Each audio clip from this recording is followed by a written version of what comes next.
Live from New York City. Where democracy comes to die. Because where we coexist in a world where Serena Williams was given a Fashion Icon Award by Kim Kardashian, unironically. It is I'ma Let You Finish, show number 163 on the Pantheon Podcast Network. Okay, you know I love Serena. You know I love her. I know you said this. We talked. Yes, you know, yes. I always have to preface. You know, I have to preface things. I have to preface it. But a fashion icon, and then last night, her look that I can best describe as Mae West. Isn't she pregnant? No, she already had. She had the baby. Okay. I can best describe it as Mae West meets, I don't even know what to call it. Well, you had me at Mae West. I think that's great. Anybody who looks like Mae West is okay with me. So, but not a good version. Well, it's like, listen, she's on this earth not to. Oh, I have some Serena stuff I have to tell you offline, but it'll make you laugh. Anyway. Hi, how are you? Other than, your usual self. I know you're black. I know you're gay. Blah, blah, blah. All of those things. Okay. All right. So I went to the Rock and Roll Hall of Fame. Are we doing that one first? Let's start with that. I went to the Rock and Roll Hall of Fame induction ceremony. It was the 38th one. It was held at Brooklyn, Barclays. And I stayed up way past my bedtime, Courtney. I didn't get home to 1:45. I mean, granted, I do live 7 blocks away from the venue, but still. It was a really good show. It was a really good show. Did you watch any of the footage? I watched parts of it. Or did you watch the stream? I didn't watch the stream, but I've seen a lot of it. So it's streamed on Disney Plus. This is the first time it's not been on HBO. Though someone pointed out on Facebook, it used to be on Fuse. Remember that? Yes, but this is the first time it's streamed, right? So that's how they were doing it. It's a full live stream. This was a full live. It used to be back in the day. Remember when televised? Yeah. Well, VH1 used to have all of those different like VH1 Rock, VH1 Soul, VH1 2 and stuff, and it used to air there live a long time ago, and it was, listen, I'm glad that they're showing it unedited. There will be an edited 2-hour version that airs 3 hour. I just read 3 hour on January 1st. Great. Because it was almost a 4 hour and a half hour show. Yeah. And, a lot of the show is taken up by the film tributes, which are, especially for the artists who are deceased or not as well known. They are very necessary. They're not exciting to sit through when you're sitting there. But that said, I mean, when you have, for instance, a group like the Spinners who were inducted where you only have 2 living members of the many configurations, or you have an artist like Link Ray who is deceased, you do need that explanation. But see, I like those. I like the packages. I mean, they do. But when you're sitting there, I mean, they does get a little like, but that said, everybody deserves their due. All right. So the show, first off, there was swag. They gave out these. I'm holding it up once again. These little chargers. Little chargers. Oh, okay. Look at cute. that. Oh, that's and there were these annoying drunk people on the table next to me. So when the show let out and people are leaving, we were collecting them off their tables too. Oh, nice. Yeah. Did you get a bunch of them? I got 2. They were smart enough to take a couple, but I'm that girl in the airplane. I go by everybody's seat and grab whatever they were giving out in first class. All right, so the show opened with Sheryl Crow. She was very good. As I've said, I mean, I think Sheryl Crow is really good. I am not a massive fan of Sheryl Crow's, but she was certainly very good. She plays the game. That's why she was there. Olivia Rodrigo came out. It was very cute. Who else was out with Sheryl Crow? Stevie Nicks. That actually did not sound great. It wasn't horrible.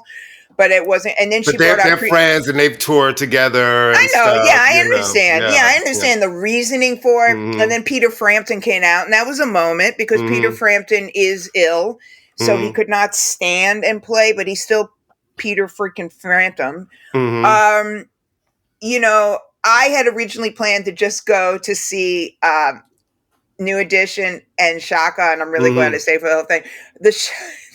how did it go? It was like the Shaka. I don't know.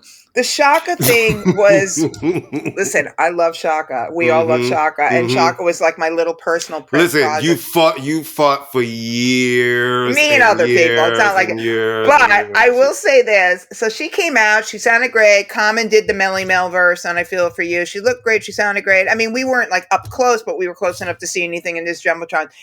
And then her came out, and who, bless her heart, very talented, but it's like, oh my God, she's the Black Brandi Carlile at this point. And Brandi Carlile was supposed to be there, and she was sick and she couldn't make it. And I think when someone told me at our table, at the writer's table, I think I did say yay, which is really mean, but I did say yay. I don't want to see her, but I saw her instead. It was fine. But then at one point you're kind of looking, going, wow, her is doing a lot of the singing here, and looking surprised that she's doing that much singing. So Shaka started Shaka-ing at some point. But the point where I think you could hear, and I'm assuming you saw it, and at the point where I think Black Twitter and every Black person's head in America must have exploded, when Sia walked out in her full Sia thing. Explain that to me, Courtney. Sia singing I'm Every Woman. Oh, may I add that Shaka was inducted by Jasmine Sullivan. So as a friend of mine kept saying while we were watching, and Jasmine Sullivan was right there. Like, right there. Like, you didn't have to get her a car. Those are the moments where I'm like, you can't even tell me, well, it's a television show. Because let's be real. No one in America gives a flying fuck about Sia like that. Not like that. All of the women, the young women that Shaka Khan has influenced, all of the new R&B girlies who are like, she's my spirit animal, vocally, the hair. Sia, and not only Sia, who still, we know what you look like, decided to come out in her Teletubby outfit. She looked crazy. And that giant friggin' outfit. So a giant like blow up outfit she looked like she had like a tiki lounge on her head. She looked crazy. And it was just like, I understand this is a night where anything can happen and weird pairings, and that's cool. But this weird pairing Sia's got a good voice, don't get me wrong. Yes, but this she does. Sweet pairing, and I'm sure Sia listened to Shaka Khan when she was growing up. Who wouldn't? But I'm like, Jasmine Sullivan was right there. She was right there. She was like literally like, all you would have to do is go, hey, Jasmine, while you're here giving the induction, would you like to come over and sing? And she's the kind of girl who, right you there. hand her the mic, she'll go. She's going to do it. So anyway, that was a little like. Those are the times when people are putting together a show. You're like, so that was a conscious choice. That was a conscious choice. Who sat there and said, who should do I'm Every Woman? You know who should do it? Her signature song. I swear to God, I would have rathered a Natalie Cole, Nat Cole, dead person hologram than that. And especially since Shaka was like, finally. Sia? Like Sia. Okay, so that was like head scratching. New Edition blew the mother blanking roof. Fantastic. The thing that made me the happiest part about that was when Bobby opened his mouth and he fucking sounded great. He sounded good. Johnny always sounds good. But that's the thing, because sometimes Bobby's had some issues and he hasn't always sounded great. Some issues. Because he's had health issues. Oh, vocally issues. Yeah, so he's had health issues. So it's been harder sometimes on the tour, and he's had to sit some dates out. But he was fucking perfect, and they were amazing. No, they were great, and those songs. Like those songs, forget how many songs they have, and but you instantly go back and all the words. And I'm dancing, and everybody was dancing. I was seated next. They were so sharp. They turned that out. Oh no, they looked great. They did everything. Yeah. They were great. Everything you want, and for anybody in that audience, and of which I would say there's a good third of them who are like, New Edition boy band. I'm sorry, they made their claim to the Hall of Fame right then and there. I mean, I've always thought if you're going to let in certain groups, you let in. They were just great. And our table was next to Baba Booey from Howard Stern. I know he's got a name. I can't think of what it is. Gary something, but I call him Baba Booey. And he was like up and dancing, and he said at one point, he goes, "Oh my God, I'm back in junior high," and which was fun. So that was great. Okay, I forget the order of what happened, but Dave Matthews inducted Willie Nelson. Great speech. Great speech. Oh, he sang too, Dave Matthews. Not a huge Dave Matthews fan, but he sounded great. Very funny speech. Willie. I acknowledge Willie Nelson's importance. I don't sit around listening to Willie Nelson, but for Christ's sakes, the man is 90 years old and he's still performing. And he sounded great. And you're like, I totally forget the order of who was there and stuff because I couldn't believe I was eating pastries and forcing myself to stay awake. There were two. Oh, this was the one where I was like, okay, so Kate Bush, big surprise, she didn't show up. I know. I had hope. I held that hope. Show, we were both like, because she's going to show up. I mean, like, she'll fly in on a dragon, but she's going to come. Yeah, she's going to show up. I know. We live in hope. We're optimists. We're cockeyed optimists. We're like, she's going to show up. And she was like, asses to kiss because I can't make it. Wonderful tribute. It wasn't like a F you, type of thing. Okay, this to me just reeked of predictable. So there's 9, I could think of right off the top of my head, 2 people who would have made brilliant. Maxwell, whatever you want to think about Maxwell, his version of this women's work is really, really fantastic. FKA Twigs, who's a direct descendant of Kate Bush, for crying out loud. Hi, freaking St. Vincent comes out. St. Vincent is very talented, but it was the most... She only did 1 song. Everybody else got 3 songs. Kate Bush only got 1 song. And it was Running Up That Hill because that's the song everybody knows, blah, blah, blah. And it was just like karaoke. Big Boy inducted her, and that was a hilarious intro. He kept yelling at the teleprompter going, who spell checked this teleprompter?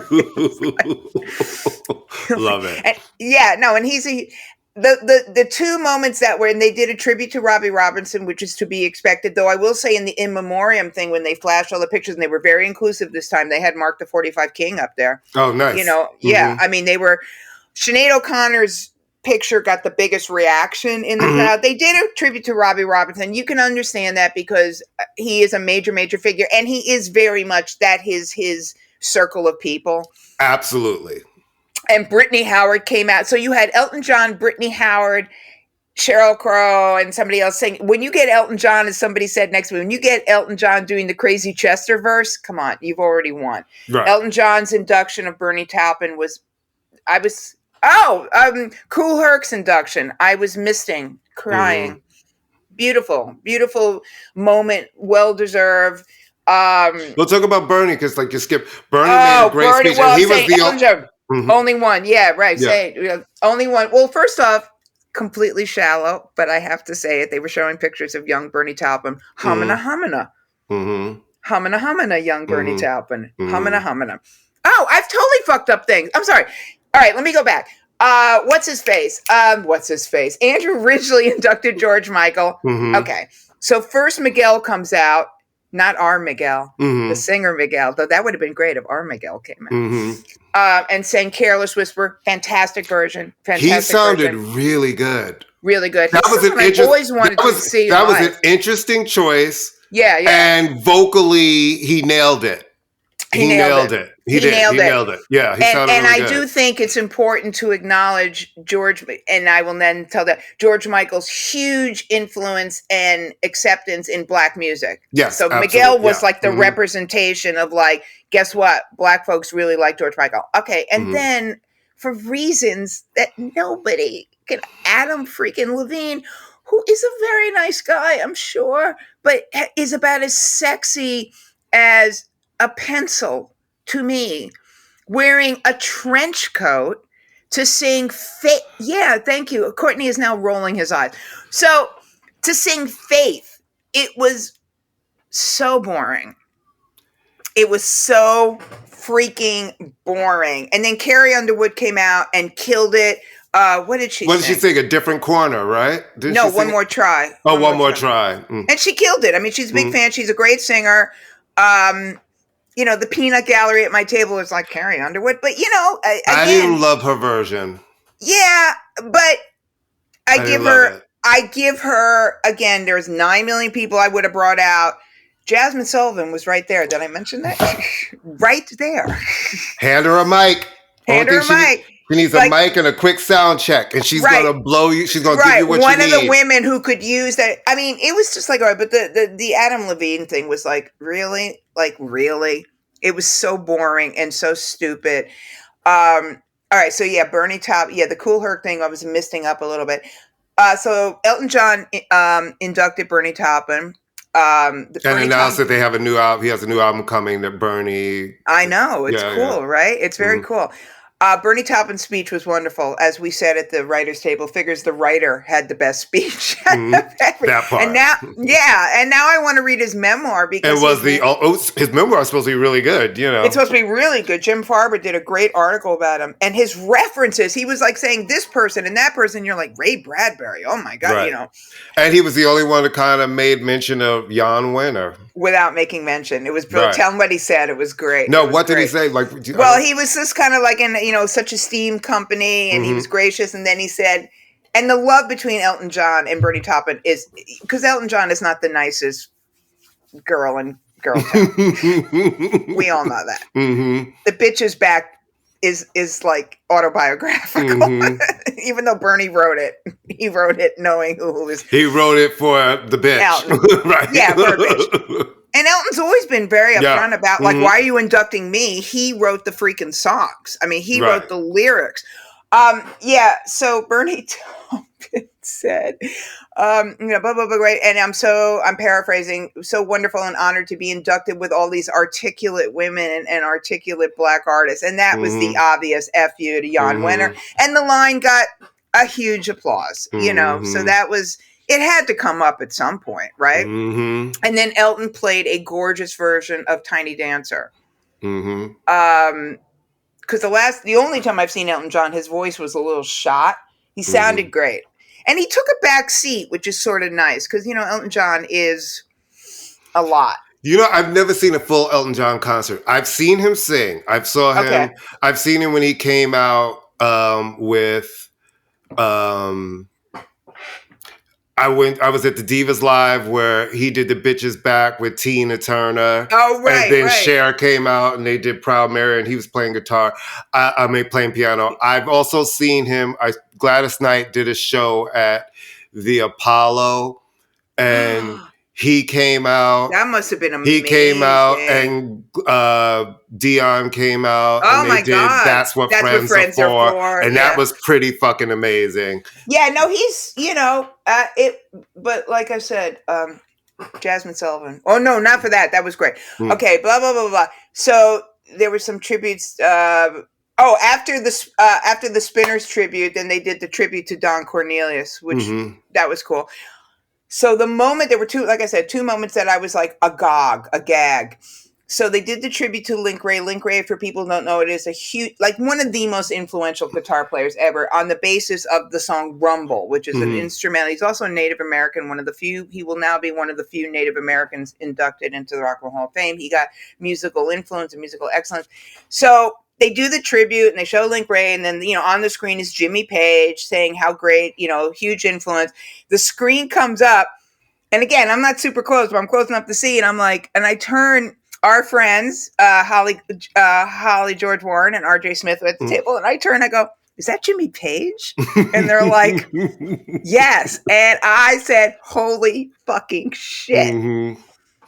And it was Jimmy Page. It was who hadn't been there in decades or something, right? Hadn't played in public in decades. Oh, really? Hadn't played in public since 2010, I believe. Oh. So it wasn't just he hadn't been to Brooklyn or the Rock and Roll Hall of Fame. I thought he hadn't been to the Rock and Roll Hall of Fame. No. He's living in a castle somewhere. Right, that's what the British people do. They get money and they move to castles. He's living in a castle, living in a castle, counting his Stairway to Heaven money. But did the room erupt when they realized? No, they went mental.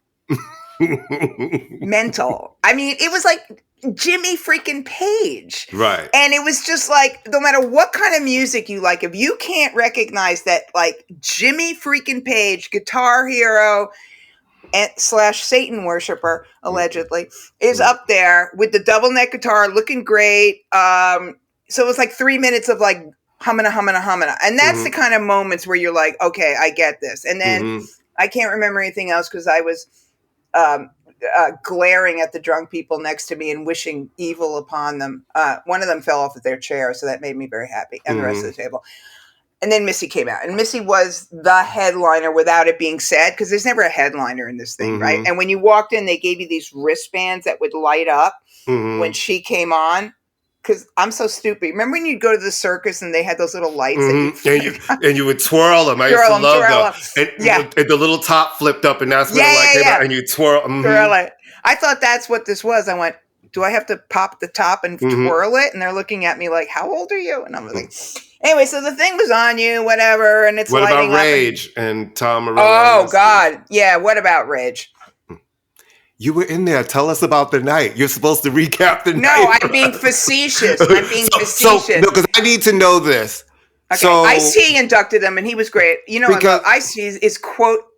Ice-T is like, if you ever want a good quote, you go to Ice-T. Because here's the thing, like, Tom has been part of the Rock and Roll Hall of Fame forever, but it's really amazing that none of the nominating committee, not in the... Right, but it felt like... But I'm just saying, he's been part of that organization. For about 5 years or so, 6 years.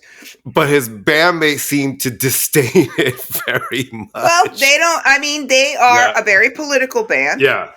I mean, but it seems like they wouldn't even be in a band with somebody who is a part of it. He's a great guitar player. Yeah. You know, they haven't made a record in years. Right. I mean, you know, they went on tour. I mean, I can't be mad at it because it wasn't like Rage Against the other three members of Rage Against the Machine issued some scathing statement about the capitalist sellout swine of the industry. They let Tom Morello, who is more of a player in the industry, which is fine. They let him, he acknowledged the fact that they're a band that loves each other, but doesn't always that has different opinions. He gave a real fight the power speech. It was fine. I mean, but you know what it is? I always feel like you're taking the spot then from people who really want that shit. There are people he really wanted it. There are people that really want to be in, but he's not a solo act. You know what I mean? It's how I felt about Radiohead and that. It's like there are people who, to them, it would be like the high holy mecca, you know? Well... But listen, I'm not saying they shouldn't get it. I was kind of surprised by that. I didn't realize, but it makes sense for who they are. What am I saying? It's like the Sex Pistols. I mean, you would be Radiohead, I think, were just sort of being, I mean, here's my feeling about it. You either play the game or you don't play the game. Right. If you're going to play the game, if you're really going to play the game, then you release your stuff independently and you're not on a major label and you don't go, you know what I mean? You play the game. I can't be mad. It's fine. I will tell you, there were a lot of Rage Against the Machine fans in the audience, and they were literally apoplectic, screaming, "Run! Run!" And I was looking at the dessert platter, going, "Ooh, which one should I have now?" But Ice-T's great, and it was like, "Yay, politics!" Okay, and then Missy, and she blew the fucking roof off the place. She had all the light. She had everything. She had like the 500 dancers, not flash pots. What was it? Fog, lighting, boom, boom, boom, boom, boom. And like I said, she was the headliner. I guess the jam session would have been the Robbie Robertson thing. She blew the roof off the place. And her speech was very, very, I know there are issues with her, but her speech, she acknowledged she's the first woman rapper in the Rock and Roll Hall of Fame. That's major, And she acknowledged Latifah inducted her. Oddly, Timberland was just in the audience. I mean, she acknowledged him, but you would think he'd be a little closer to the action. But she acknowledged Salt and Pepper. She acknowledged Light. She acknowledged everybody. So it wasn't like she was up there like I invented, so she was crying. It was a moment. I mean, it was definitely a moment. And then that was it. I mean, ended on a high, I thought it was fun. It was a lot of fun. I was exhausted the next day. I'm glad you forced me to go. Listen, I was like, what do you mean? You forced me to go, because and I'm like, glad. this thing, it's down the block from your house. I know. Why would you not go to this? I'm like, you fucking, and then you ended up being like, I stayed up past my bedtime and I had a great time. I stayed up past 3 bedtimes. Are you got kidding? to steal chargers from tables. You had fun. One was given to me, and I didn't steal it, Courtney. I recycled it. Mm-hmm. They were going to. You were supposed to get a bunch. You were supposed to give me one and other people one. You should have gotten like 8 of them. I tried, Courtney. I tried. But I like useless things that I'm not going to use. This is actually not useless. Yeah. But can I tell you something? You know, when women go out to events, you don't bring the New York City, let me put my life into it bag. Mm-hmm. This is true. You put the bag, you take your ID and a credit card out and put in a little card. You make sure there's a room for the phone. You take a lipstick, keys, and a tube of lips and a mask. And that's it. You don't put everything in the fucking bag. So had I brought my normal, I'm here to shoplift, basically. Don't look at me. Look at the other way. I'm shoplifting. I would have taken desserts. I would have taken everything with me. So it was a lot of fun. And and you know what's amazing? And here's our segue. I guess because it was live television, but everybody went on, hit the stage at 8:00 on time, unlike Take It. Lauryn Hill? Yes, there you go. Can you imagine if she ever gets inducted? And it's a possibility. And it's live television. Let's start planning right now what time she might show up. She's not going to get inducted. I don't see that. She only has one album. And even though people love that album is classic and it's held up. I think that there's not a lot of goodwill. Yeah, that's true. Robert, so many musicians who have worked with her and had to deal with her and all of her madness. And clearly she doesn't have any good sound people, because the night I saw her, she was yelling at the sound guy. The other nights, it's sound problem. Miss Thing, the whole show. At Barclays? Whole show. I can't hear. Tell me, I feel like she is going through so many people that the top people will not work with her. And I think you need people to really like you. Yeah. To get into those sort of things. And I believe with a lot of musicians, there's burnt bridges there. Oh yeah, and for sure. I mean, that Glassware interview is a couple years old, but I know, but it's still it's great. They brought it back up because of of the madness, and he had time that day. He had time that day. He was like, I love when a motherfucker has 0 fucks, and they're just like, let me tell you what motherfucking tried to happen to me. And also. It's like he is Captain C credibility. This is not a disgruntled engineer at a recording. This is Robert Glasper. He was like, I'm a Grammy winner. I have number 1 jazz albums, number 1 albums. You want me to audition for you? For what? Yeah, really. I have more albums than you have. I have more albums than you have personalities in your personality disorder. Let me just tell you something. Coming on stage and telling people y'all need to be glad I'm even on the stage. It's like, no, you need to be glad people have been showing up. For your one album. For your one album. For 25 years, they've been showing up. And your one album... 25 years, like you said. Yeah. Listen, it's interesting. She's back to having, I believe, the same management team from the beginning, which she didn't have. I believe Jason Jackson is back working with her. Oh, Suzette, okay. Well, Jason's a smart guy, man. Been back working. But fun fact, Jason and I have met. I don't think he probably doesn't know me, because at that time at Columbia, I was dealing, Gary, who was the VP of department, dealt with everything, Lauren. Him and Michelle. Right. But I would do all of the booking, all of the shit, and all of the madness and all was around. I saw a lot of shit. And I also was at that Unplugged. Out of the label people, because I was in video, Gary and I went to MTV. We were there all day. Now, we didn't have anything to really do, but I feel like I was at MTV from noon until 1:00 in the morning. It was a long, long day. And that one day we'll have a whole conversation about that day. So just the fuckery of it all. I don't know. I just don't buy this thing where people are recasting themselves as having been done wrong by this industry. Let me just tell you something. A lot of people have been fucked over by the music industry. A lot.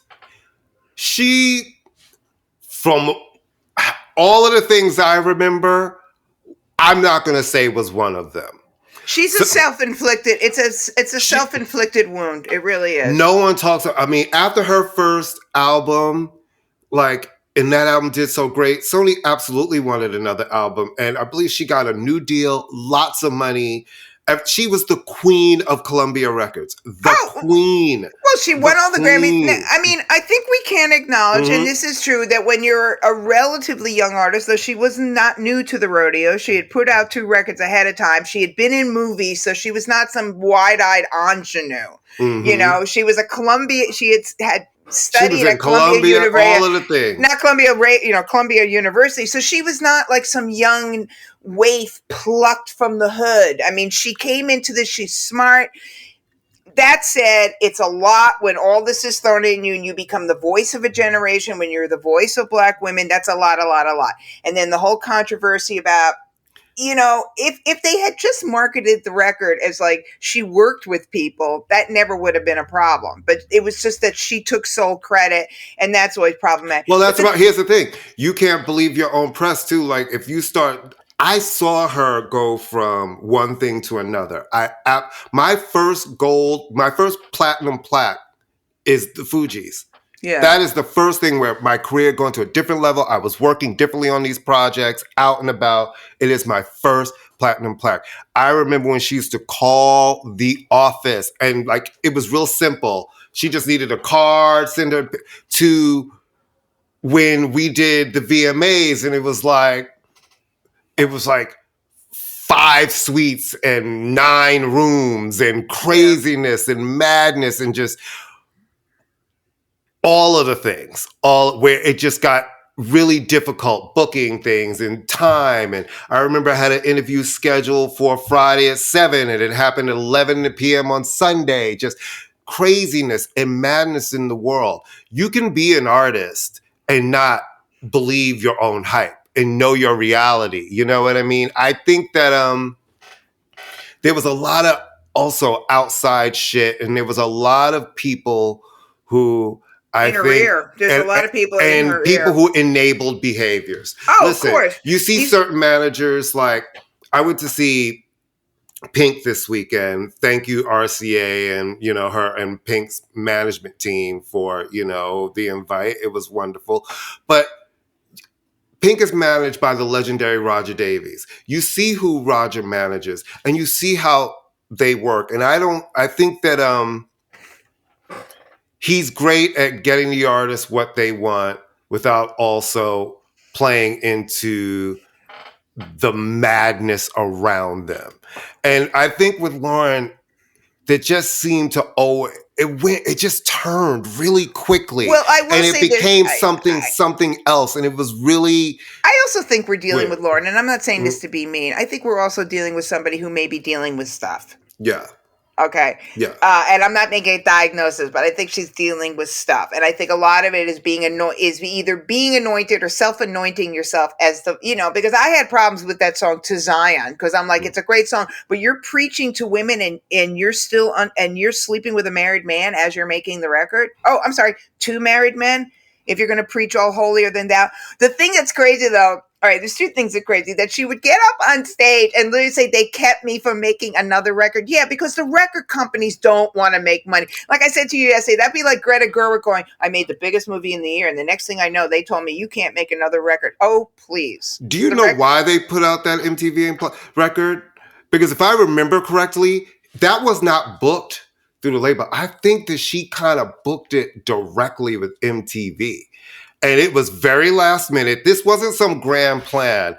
And so them recording that and Columbia putting it out was they needed another Lauryn Hill record. Yeah. And there was a point where there was some songs floating around that she had been recording, I guess, that people thought could have been a second record. I wish I still had that CD Pro. I don't have She's great on the Nina Simone tribute record. I will give her that. She's really great. And But hold on, I was in the middle of the sentence. So they passed it around, and I remember it was like 4 or 5 songs, but they weren't great. She wasn't singing with any passion, any soul. And then the whole idea of the second record went away. And people forget, it came back around again, and I want to say they gave her another deal. They wanted a record from Lauren. So it's very weird when I hear her say that. I'm like, I remember motherfuckers really needing another Lauryn Hill record. Well, she was a cash cow for sure. Now, but those songs you heard, were they before or after the New Arc thing? I can't remember. So that's sort of what I was going to say, the Great Day in Hip Hop, and then we'll take a break. The Great Day in Hip Hop photo, where everybody and their mother, all the great rappers recreated. Lauryn Hill is sitting in her car on set because she missed the call time. Watching the photo. So, great singer. It's still a great album, but she's an extremely talented woman, but these are self-inflicted wounds. And there comes a point in your life where you can't keep pointing the finger. You have to look in the mirror and say, what is my part in how any of this is played out? Yeah. Anyway, let's take a break. You want to do that? Yep. We'll be right back.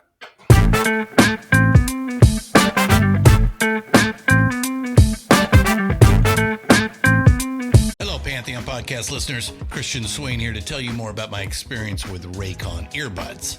Our family now has 3 pairs of Raycon earbuds around the house, and my wife just grabbed a pair of the Headphone Pros to replace some headphones from a company that was double the price. And yes, she loves them. Now, if you haven't pulled the trigger on a pair of Raycons, or even if you have, but you're in the market for another pair because they're just that good, well, now is the time to check them out, because they just launched their upgraded model of the best-selling everyday earbuds. With Raycon's upgraded everyday earbuds, now you also get active noise cancellation, ergonomic design, and multi-point connectivity that lets you pair with 2 devices at once. New quick charge function, 3 customizable sound styles, plus awareness mode. Available in a variety of vibrant new colors to complement any and all skin tones. I even have a pair of earbuds in a cool green color. I have tried just about every earbud known to humankind, and these Raycons are fantastic.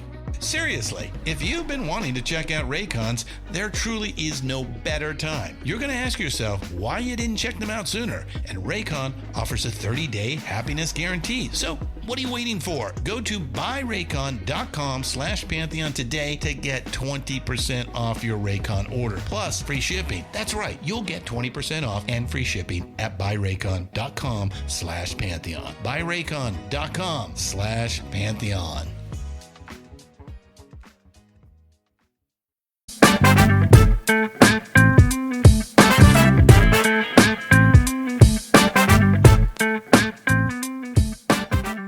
And we're back. Have you heard this new Beatles? Okay, I have to put air quotes around the Beatles song now and then. Have you heard this? I did, and I thought it was a really nice song. It sounds nice. Is it a Beatles song?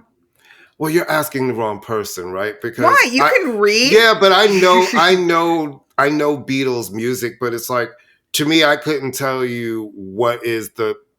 To me, they've made so many different kinds of songs. It could be a Beatles song. I'm not talking like that. I'm talking about this is a Frankenstein. This is okay. So it's a Frankenstein. It's a little bit of a Frankenstein, but you know what? Sometimes recording, people don't realize the way you pull and layer shit. A lot of songs are a bit of a Frankenstein. No. Okay, so this was a demo that John Lennon did. People who are listening can correct me. Many, many years ago, that may have been slated for the Double Fantasy record. So this was the group had already broken up, and the song sort of lay dormant. And then Paul McCartney, they got together after John's death. The basic thing is that it is not a song that all 4 of them recorded as a unit. It's a song that it was a demo, and then McCartney and Harrison, and then Ringo, and it was it went through many, many, many phases. So it's not a bad song. It sounds very nice, but is it a Beatles song in that it's a group? that the two song, it's a John Lennon solo song. Well, actually, it is a Beatles song because if his vocals were on the song, and before the other Beatles who passed away, George Harrison actually recorded his vocals, and then it was all put together. Yeah, that could be, just because they didn't record it together in the same studio doesn't, because sometimes people don't always record together. There are groups that record, and then it's all put together, and that's how you make a song. People don't realize sounds like that. It's very pretty. It sounds like an outtake. It also sounds like it's overproduced. It's way overproduced. It's beautiful. It's very nostalgic. It gives the boomers something. It's just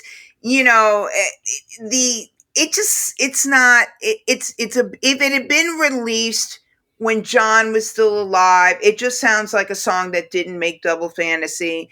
I don't hate it at all. Yeah. I could never hate it. It sounds like it sounds like a bad Jeff Lynne track, but it's like, I think that's where you have to lower expectations, right? We know that two of the Beatles are dead. So to me, it's interesting that they were able to do it. Technology has enabled them to do it.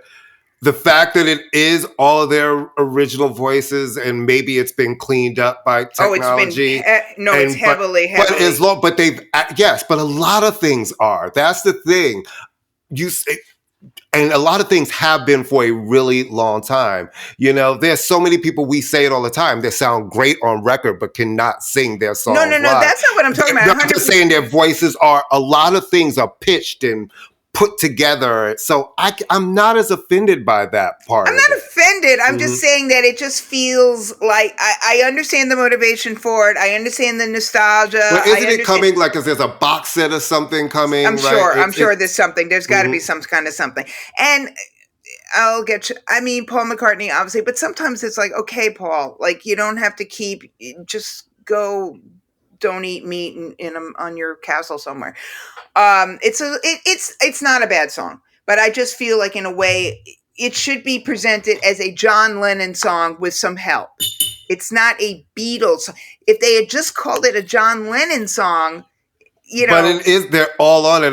Why is that? Why are you stuck on that part? At various points, though. At various points, they're not all on it at the same time. They're added. Yeah, it's a Frankenstein. Yes, but in most songs, right, especially the Beatles songs, they weren't all singing lead at the same time. Somebody sang lead. No, it's not the lead. It's not. There's two guys who sang lead, and then on George Harrison. That's not the issue. It's not the who's singing lead.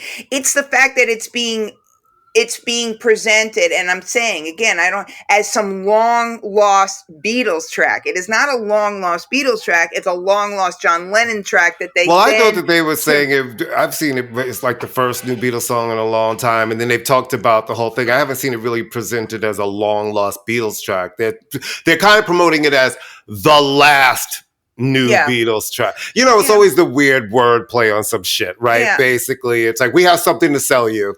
Well, like I said, if they just called it, because people could argue about, it's not the Rolling Stones anymore without Bill Wyman and Charlie Watts, except that the two songwriters are still intact. The songwriting team, and neither one of them. They've had mild careers, and the voice that you guys are used to hearing is still there. Well, I'm saying it. The songwriters are still intact. So look, I don't hate it. I've listened to it. It's very beautiful, but I'm just like, oh, okay, good. Listen, boomers, knock yourself out. If it makes new kids listen to the Beatles, I don't listen to the Beatles all damn day, but they're obviously a huge part of my foundation as a young person. Because how could they not be? They were on the radio. One of the most important groups ever, ever, ever, ever, ever. It's just not blowing me away. Right. Who else was not blown away? Lisa Marie. Well, she's dead, so she's definitely not blown away. Evidently, she was not a fan of the script for this Priscilla movie. All right, I have to say something really funny. So when Courtney sends ideas for the show, he writes, Lisa Marie loves the new Priscilla movie. And I'm like, wait a minute. Fact check. And I put does it, and I get, my shit, sometimes it took the word out, and I was like, yeah, she was evidently not a huge fan. I believe she called it, if I may go to the videotape, vengeful and contemptuous. Which is not really what they put on the poster. I don't think that's on the marketing materials. That's not a good Yelp rating. I don't think that's on the marketing materials. No. So she feels like now Lisa Marie felt that it was the portrayal of her father that really, really, that her father is portrayed as a predator. Mm-hmm. Listen, that family, but here's the kind of oops, who cares? First off, Lisa Marie and Priscilla were kind of estranged at that point. Mm-hmm. And secondly, Priscilla greenlit the movie. It's Priscilla's to decide whether she wants a biopic or not. Well, Priscilla seems like, honey, you say anything with her name on it and she wants it. She's she sued the estate because she was taken out of control of something in Lisa's will. And it was like, well, here's the thing. You weren't in the will because Lisa was supposed to outlive you, Priscilla. You know what I'm saying? It was supposed to go to her kids. She wasn't supposed to die before you, Priscilla. You know what I'm saying? It's I would think. So it's like to act shocked. It's like, lady, the natural order was supposed to be, she was supposed to bury you. Not the other way around. And you add the Scientology into all the mix. Weird it's all so out there. But I haven't seen, I'm not saying it's out. I think it's out. I think it's out in individual. I told you, do we need any more Elvis and Priscilla? I just don't need any of these Well, it's never been a Priscilla movie. It's always been Elvis. There's never been a look at Priscilla. Because the only reason why there's a Priscilla is because of Elvis. Well, maybe, yes, but maybe you need the Bechdel test on this. Mm-hmm. Maybe you need a movie about the woman. I'm not mad if there's a movie. And again, I will always concede the point to Sofia Coppola because she does make interesting movies. I'm not, if it's on HBO and it comes up, I'll certainly watch it. But I'm not I didn't see the Elvis movie, to be honest with you. Did you? The Elvis movie? No, I don't want to see that.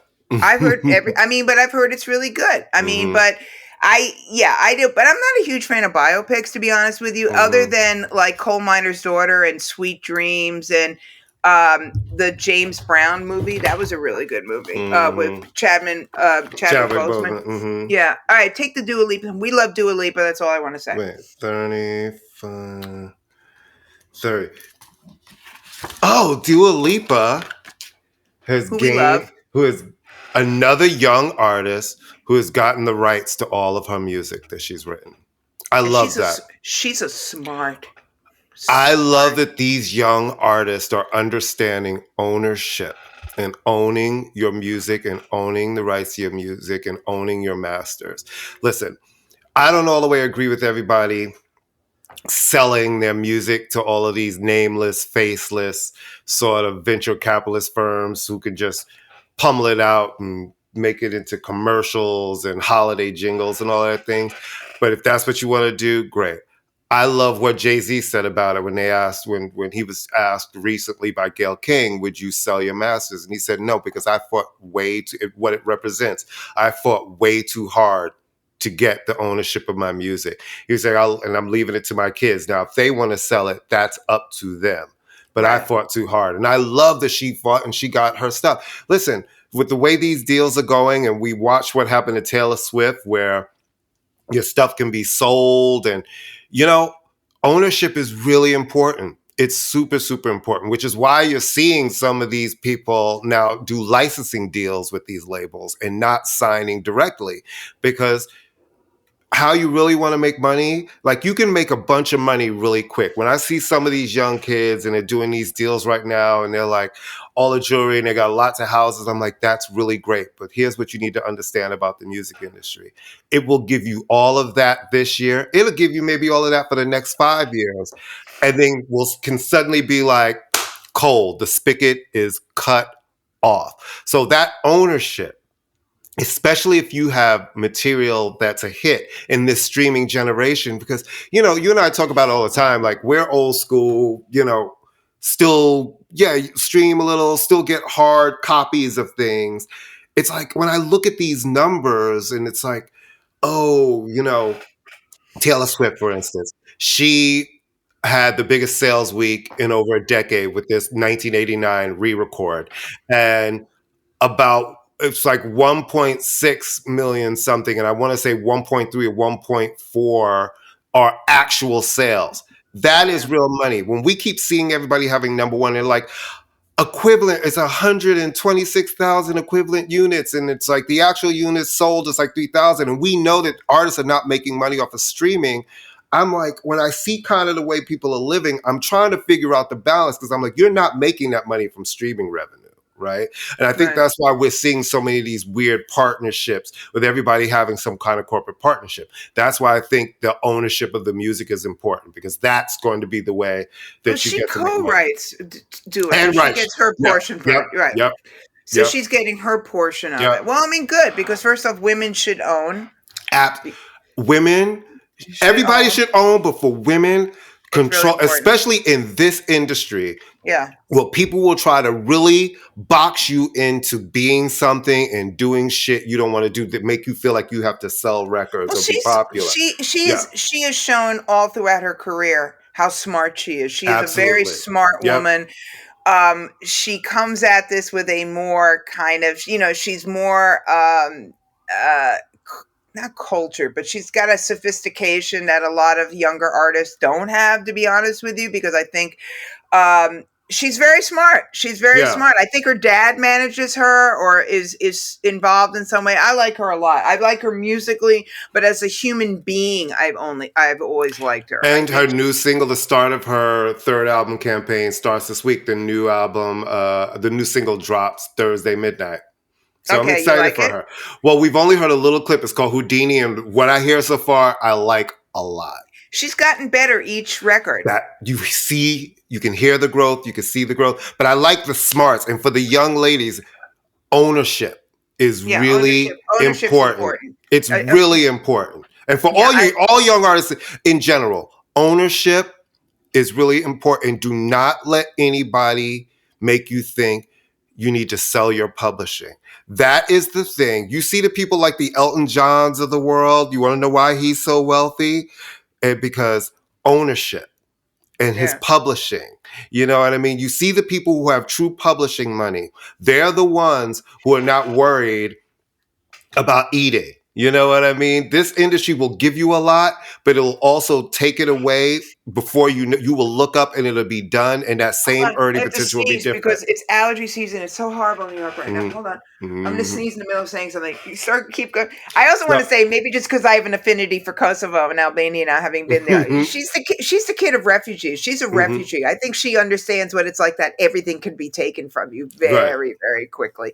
I can't even talk about this fool, but you started so I can sneeze. So our mayor, let me just tell you something. At some point. Our mayor. First, please put the word mayor in quotes.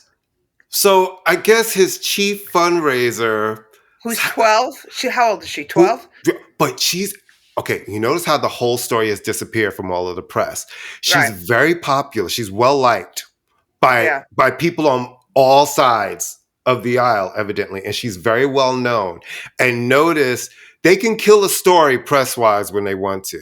So there was something about maybe donations and coming from Turkey. Her house. So the idea is that she's funneling. It's basically a processing. Yeah. She's funneling the fundraising thing which is not. She's not in the administration, though. She is the goddaughter, unofficially, of basically the woman who is the mayor of New York City. Somebody hyphenate, who proudly claims she hasn't been on the subway for 40 years, which to me should be disqualifying for being the mayor of New York City. If you haven't gotten on the main means of transportation in this city and you're proud of it, then you really shouldn't have any role in city government. Anyway, this young woman, she's 25. She had never done this. This is her first job out of college, which is great. Yay. She was the chief fundraiser. She worked for him in Borough Hall, made a lot of money for him. Eric Adams and fundraising has always been like one of these things are not like the other. And the wheel always seems real squeaky.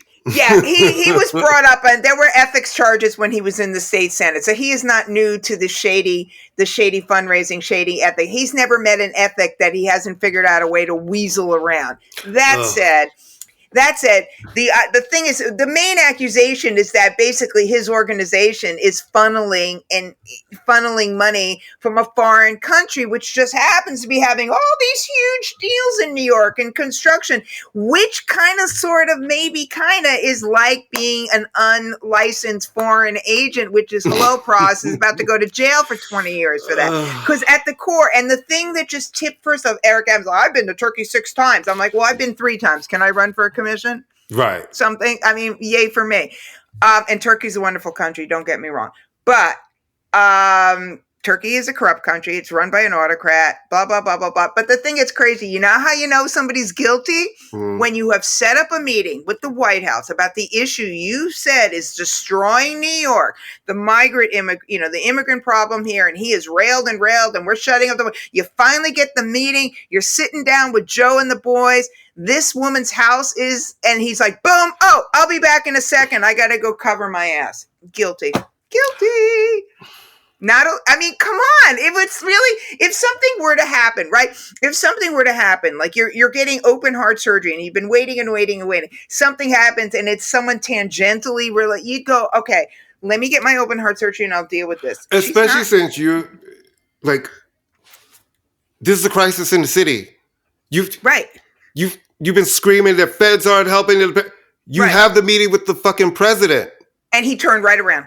And you're like, I'm coming back to New York. For what? Really? To you should have had your fucking meeting and then come back to New York. Because what is it, a 45-minute flight from DC to New York? This crisis is still happening. And do you think they're just going to give you another one? Like everybody has time to fucking play these games with you? Especially when he's been such a thorn in the side of it. Yeah, so that's how you know. When somebody, I mean, a lot of times these things happen. It's like, oh, wow, this is really a drag. I'll take this under advisement, come back. He literally was like, oh, hey, Mayor Adams, would you like a cup of tea? Checks his phone. Oh, gotta go. And comes back to New York. I'm like, oh my God, he's horrible. Can somebody else, just anybody run? Anybody? He's so far uncontested. Right. Well, because it's still another 2 years. So just wait. 2 years, right? It's 2 years. Trust me. Someone else is going to pop in and be like an alternative to him. You know he could win, though. He'll win the same way he won the last time. Low turnout and going out to the outer boroughs and whipping up the black churches and whipping up. But now he's got a record to stand on, and they're not going to love his record. They're not going to love his record on crime. That shit will do him in. Maya got close, and so did Catherine Garcia. I think if Catherine Garcia comes back around and says, I'm running again, she could beat him. Because now it was super low turnout. She just needs to get people to come out. Because she got close. I think she got within 1%. Yeah, she got close. And now he's got a record to run on, and so many people don't like him that they can be like, oh. I know, but all he needs, I'm saying, and he will just go, oh, I'm a strong black man. I'm not saying. I don't think all of the black people are going to fall for him this time. I hope not. I don't think he's a nightmare.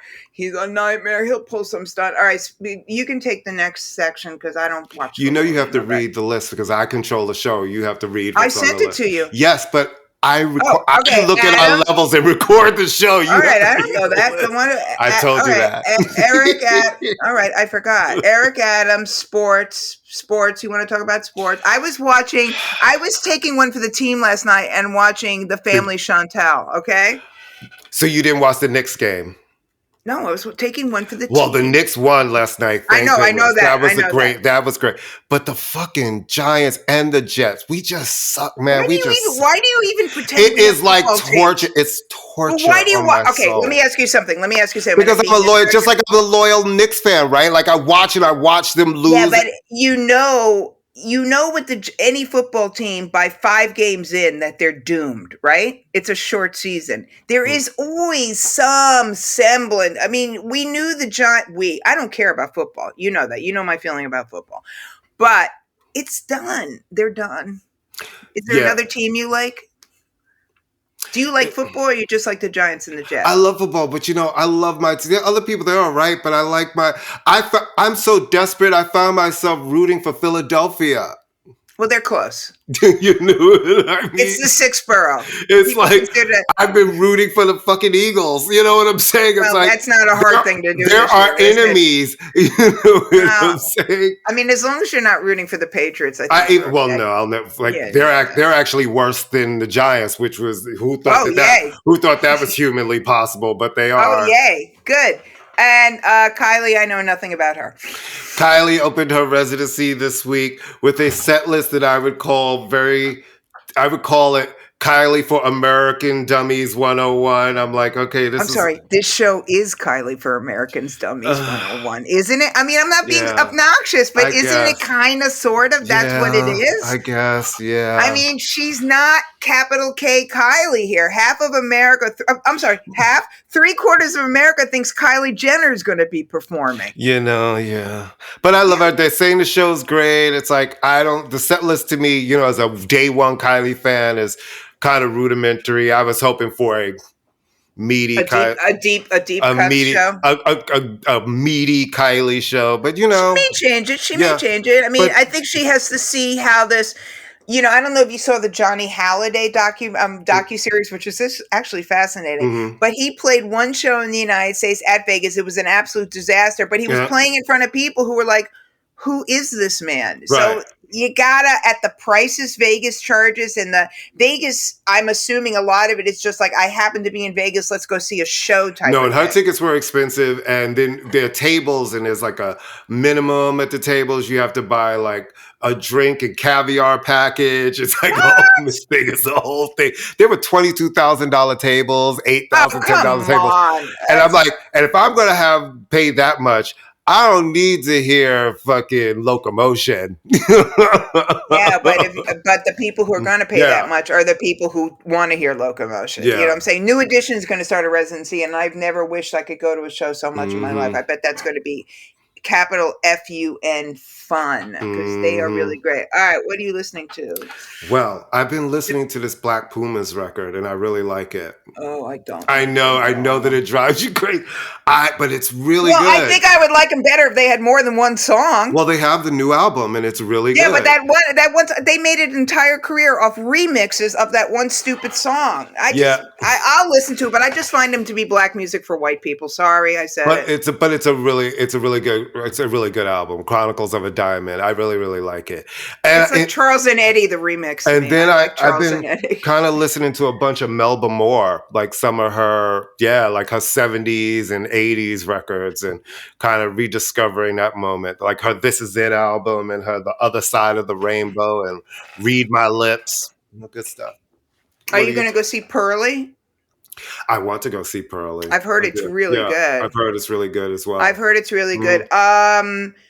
I haven't been listening too much because I've just been grating and sneezing. Mm-hmm. I did watch Pedro and Chantel. Oh God, how was it? You know what?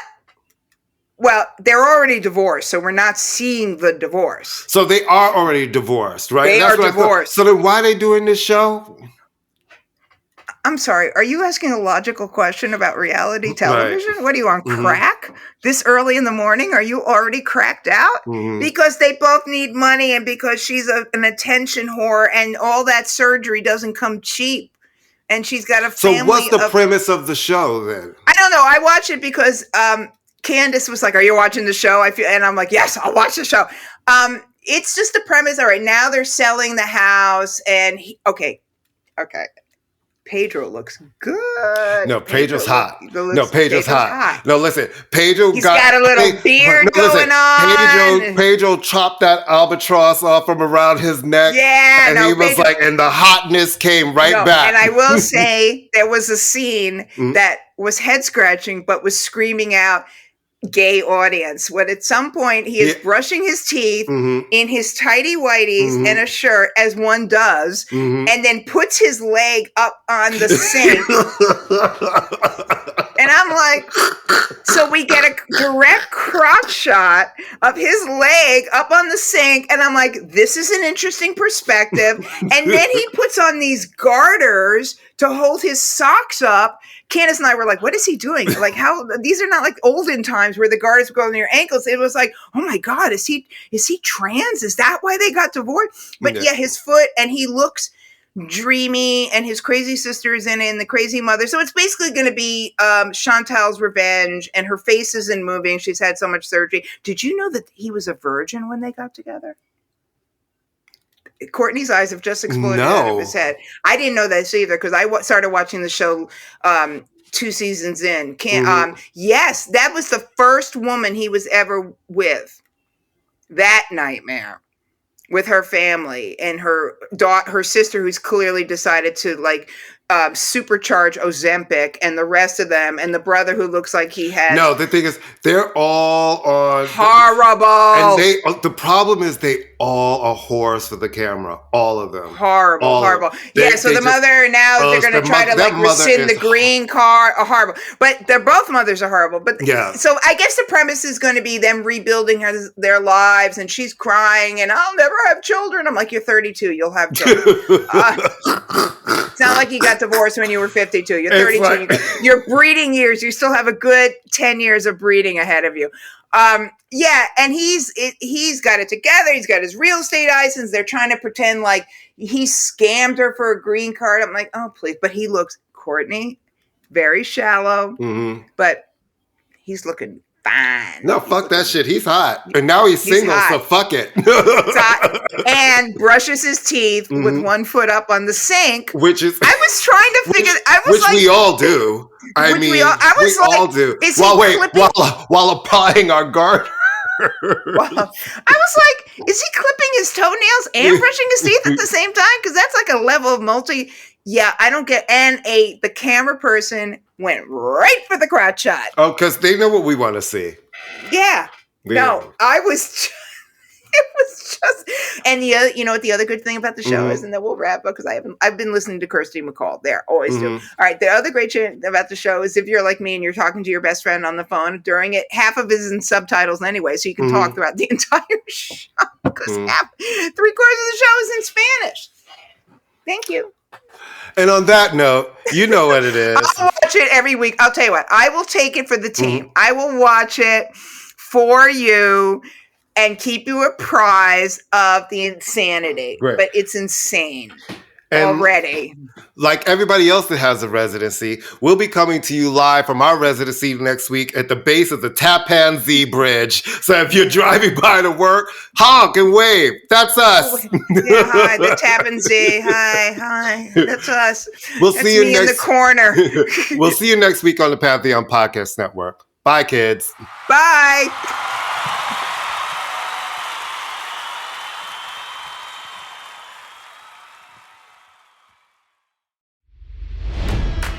It's NFL draft season, and that means it's time to start thinking about fantasy football. FantasyPoints.com features industry-leading experts and prognosticators using proprietary hand-charted data to help you score more fantasy points. FantasyPoints.com is the place to go for whatever kind of fantasy football you play. Whether you play fantasy football, daily fantasy sports, or do a little bit of everything, Fantasy Points has the meticulously researched content to guide you to victory. And why wait for the fall? Fantasy Points also covers the new spring football league, the UFL. Join the guru, John Hansen, Scott Barrett, Joe Dolan, and other massive names in the fantasy football universe with an exclusive offer. Use code Pantheon for 15% off any Fantasy Points package, including the all-in package, with access to every article, tool, and data nugget that Fantasy Points has to offer. That's FantasyPoints.com and code Pantheon for 15% off at Fantasy Points. FantasyPoints.com, code Pantheon. Score more fantasy points.